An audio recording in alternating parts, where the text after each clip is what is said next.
کیسے ایک آدمی ایک عام سپاہی سے اٹھ کر ایک ایسا لیڈر بنا جس نے اپنے وقت کی سب سے بڑی طاقتور فوج کو شکست دی اور 88 سال بعد یروشلم کو واپس حاصل کیا جسے مسلمان لگ بھگ 100 سال تک کھو چکے تھے۔ دوستو، اتہاس میں فاتح آئے اور گئے، لیکن سلطان صلاح الدین ایوبی نہ صرف اپنی فتح کے لیے یاد کیے جاتے ہیں بلکہ اپنے اخلاق کی وجہ سے بھی یاد کیے جاتے ہیں۔ تو آئیے آج ہم ان کی زندگی پر تھوڑی روشنی ڈالتے ہیں۔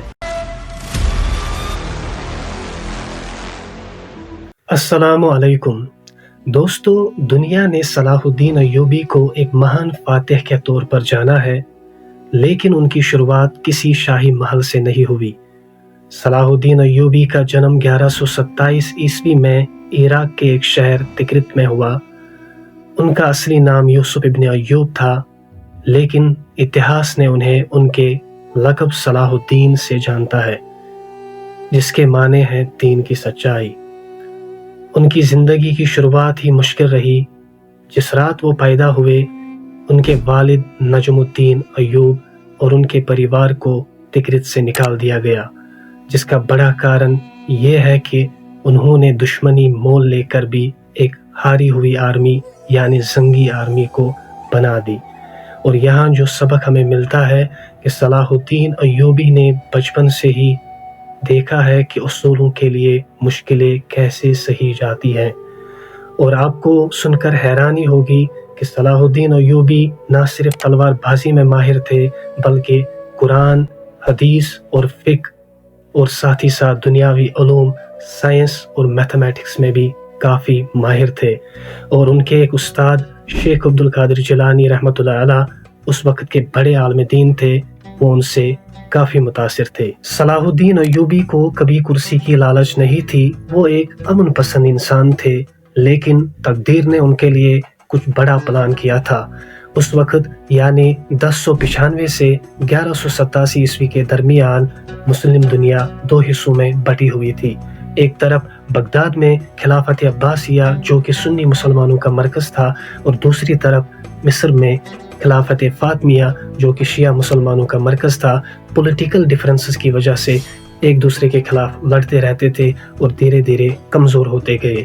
سینٹرل اتھارٹی نہ ہونے کی وجہ سے عراق، سیریا اور اناطولیہ جیسے ممالک بھی اکثر ایک دوسرے کے خلاف لڑتے رہتے تھے۔ اسی بکھرے ہوئے ماحول کا فائدہ اٹھا کر 1095 میں پہلی کروسیڈ ہوئی، یعنی عیسائیوں کی پہلی مذہبی جنگ شروع ہوئی، جو کہ پوپ اربن سیکنڈ کی لیڈرشپ میں لڑی گئی، جس نے یورپ کے کرسچن سولجر سے اپیل کی کہ وہ بیت المقدس کو مسلمز کے کنٹرول سے آزاد کرائے۔ بدقسمتی سے مسلمانوں کی تعداد زیادہ ہونے کے باوجود بھی وہ اس مشن میں کامیاب ہو گئے، اور یہاں سے صلاح الدین ایوبی ایک مسلم رولر نور الدین زنگی کی آرمی میں شامل ہوئے۔ ان کی کمال کی لیڈرشپ اور حالات کو نظر میں رکھتے ہوئے انہیں مصر کا سلطان بنایا گیا۔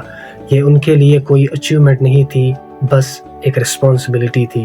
ان کا ایک ہی ویژن تھا، بکھرے ہوئے مسلمانوں کو ایک جھنڈے کے نیچے لانا اور مسجد الاقصی کو آزاد کرانا۔ سلطان صلاح الدین ایوبی جانتے تھے کہ جذبات میں آ کر جنگ نہیں جیتی جاتی، اسی لیے انہوں نے سالوں تک صبر سے کام لیا اور ایک ایسی فوج تیار کی جو نہ صرف طاقتور تھی بلکہ بااخلاق بھی تھی۔ سالوں کی محنت اور صبر کے بعد وہ دن آیا، 4 جولائی 1187، جب صلاح الدین ایوبی کا سامنا کروسیڈرز کی بڑی فوج سے ہوا۔ اس جنگ کو جنگ حطین کہا جاتا ہے، جو تبریہ کی جھیل کے قریب سینگو والی پہاڑ پر لڑی گئی۔ صلاح الدین ایوبی نے عقل کا استعمال کیا اور کروسیڈرز کو ایک ایسی جگہ گھیر لیا جہاں پانی کی بہت کمی تھی، اور گرمی کی وجہ سے کروسیڈرز نڈال ہو گئے، اور اسی کے ساتھ بیت المقدس ایک بار پھر سے مسلمانوں کے کنٹرول میں آ گئی، اور اس عظیم فتح کے بعد یروشلم کے دروازے کھل گئے۔ 88 جی ہاں، قریب 1 صدی بعد مسلمانوں نے دوبارہ اس مقدس شہر میں قدم رکھا۔ پوری دنیا کو لگا اب خون کی ندیاں بہیں گی، کیونکہ جب 88 سال پہلے کروسیڈرز نے اس شہر کو جیتا تھا تو انہوں نے کسی بھی مسلمان اور یہودی کو زندہ نہیں چھوڑا تھا۔ لیکن صلاح الدین نے جو کیا، انہوں نے پوری دنیا کو حیران کر دیا۔ انہوں نے کوئی انتقام نہیں لیا، بلکہ انہوں نے کرسچنز کو عزت کے ساتھ شہر چھوڑنے کی اجازت دی، اور جن کے پاس راستے کے لیے پیسے نہیں تھے انہیں پیسے دے دیے۔ ان کے اسی کردار کی وجہ سے ان کے سب سے بڑے دشمن یعنی انگلینڈ کے کنگ رچرڈ دی لائن ہارٹ بھی ان کے مرید ہو گئے، اور قریب 16 سال کے بعد یعنی 1193 میں سیریا کے شہر دمشق میں سلطان صلاح الدین ایوبی رحمۃ اللہ علیہ کا انتقال ہوا۔ دوستو، صلاح الدین ایوبی کی زندگی ہمیں کچھ مہان سبق سکھاتی ہے۔ صبر اور ایمان انسان کو عظیم بناتی ہے۔ اصلی طاقت بدلہ لینے میں نہیں بلکہ معاف کرنے میں ہوتی ہے، اور ایک مہان لیڈر وہ ہوتا ہے جو دوسروں کی خدمت کرے۔ یہ تھی سلطان صلاح الدین ایوبی کی کہانی۔ اگر آپ کو یہ ویڈیو پسند آئی ہو اور آپ ایسے ہی مہان لیڈرز کی کہانیاں اور دیکھنا چاہتے ہیں تو اس ویڈیو کو لائک کریں اور اس چینل کو سبسکرائب کریں۔ ملتے ہیں اگلی نئی ویڈیو میں، تب تک کے لیے خدا حافظ۔